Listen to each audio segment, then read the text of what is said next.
안녕하십니까. S정형외과 병원 정형외과 전문의 기철혜입니다. 허리 통증의 주요 원인이 무엇이에요, 원장님? 또 허리 통증은 잘못된 자세나 근력의 약화 아니면 추간판, 우리 흔히 말하는 디스크의 퇴행으로 발생하게 되죠. 보통 요추부에 과도 압력이 가해져서 통증이 유발됩니다.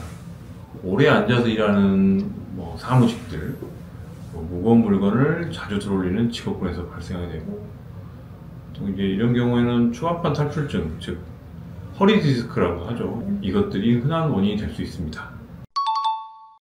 원장님, 그러면 허리 통증을 완화하려면 어떻게 해야 되나요? 근력 강화가 가장 중요한데요.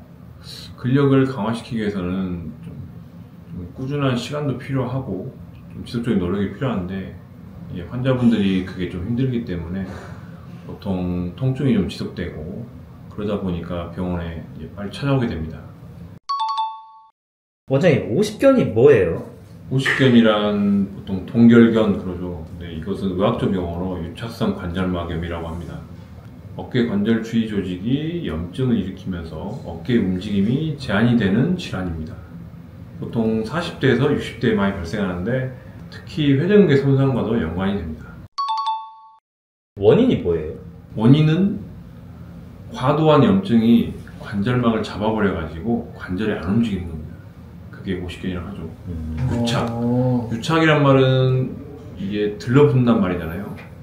관절을 염증이 잡아버려 가지고 들러붙어버리면 어깨가 안 움직이죠. 그게 이제 동결견, 오십견이라고 합니다. 평소에 관리하려면 어떻게 해야 되나요? 보통 초기에는 진통제나 소염제 복용하면서 통증을 줄이면서 스트레칭을 하고, 통증이 지속되는 경우에는 주사치료나 도수치료를 하게 됩니다. 그럼에도 불구하고 통증이 계속 지속되고 심해지는 경우에는 관절경을 통한 유리술로 관절의 움직임을 개선할 수 있습니다. 수술도 해야 되는 거예요? 수술하는 경우는 흔하진 않아요. 근데 이 동결견, 이 오십견은 제가 경험상으로는 평균 1년 정도 봅니다. 회복되는데, 환자한테 직접 저희들이 말할 때 1년 정도 생각하시고 천천히 치료하세요 라고 말해요. 그러면 내가 오십견이다라는 거를 어떻게 알아야 되나요? 어깨를 움직일 때 이게 쭉 올라가면 오십견이 아닌데요. 이렇게 돌아가면. 근데 갑자기 올렸더니 여기서 하고 멈추면 이건 오십견입니다. 해도 근데 자꾸 해도 안 올라오면 이게 그게 오십견이죠.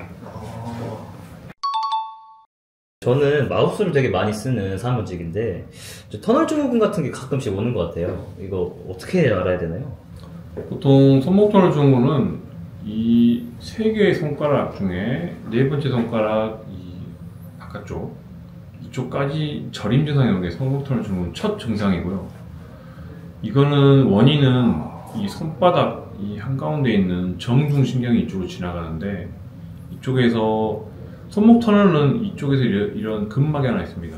근막에 염증이 생겨서 신경이 눌리면서 저림 증상이 발생하는 게 손목 터널 증후군입니다. 그래서 보통 저림 증상은 이렇게 나타나게 돼요. 예방을 하려면 어떻게 해야 될까요? 보통 이제 컴퓨터 작업 중에 휴식을 자주 취하시는 게 좋고, 손목 스트레칭을 자주 해주세요. 근데 이게 증상이 계속 지속되면 일단 병원을 내원을 하시고 전문의 진료를 받은 후에 손목 터널 증후군이 정확하게 진단을 받은 후에 치료를 하시게 됩니다. 보통 치료는 주사치료나 체충격파 치료가 있고, 엄지손가락의 밑에 근육이 통통한 근육이 있는데, 이게 만약에 약간 마른 형태를 보이면 신경이 오랫동안 눌린 상태로 이게 근육이 빠져버리면 빨리 수술을 해야 되는 적응증이 됩니다. 병원에 내원하시어 의사선생님께 손을 보여드리고, 이 엄지손가락에 근육이 빠져 있으면 수술을 권유합니다. 원장님, 저 요새 발바닥이 너무 아픈데 걷기가 좀 많이 힘들거든요. 근데 이게 뭘까요? 보통 환자분들이 오셨을 때 발바닥이 아프다고 하는데, 발바닥의 통증의 위치가 이 뒤꿈치냐 아니면 앞꿈치에 따라서 보통 일반적으로 뒤꿈치는 족저근막염, 앞꿈치는 지간신경종이라는 질병이 있습니다. 대부분이 뒤꿈치 아픈 게 이제 족저근막염이고요. 심한 분들은 이 중간에 아치까지 아프시게 되고, 이분들은 가장 주 증상은 아침에 일어나서 깨어나서 첫 발을 딱 디뎠을 때 통증 할 정도로 유발하게 되죠. 그게 족저근막염의 전형적인 증상입니다.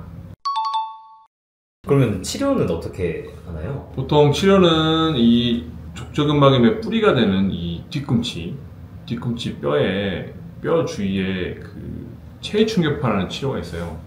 이쪽에다가 체외충격파 치료를 하면서 염증을 완화시켜주고, 심한 분들은 이쪽에다가 주사 치료를 하게 됩니다. 좀 아프긴 한데 그래도 효과는 꽤 좋죠. 보통 이제 치료를 하고 우리가 이제 뒤꿈치에는 아킬레스건이 있잖아요. 아킬레스건의 스트레칭이 가장 예방이나 치료 후에 재활 치료에 도움이 됩니다.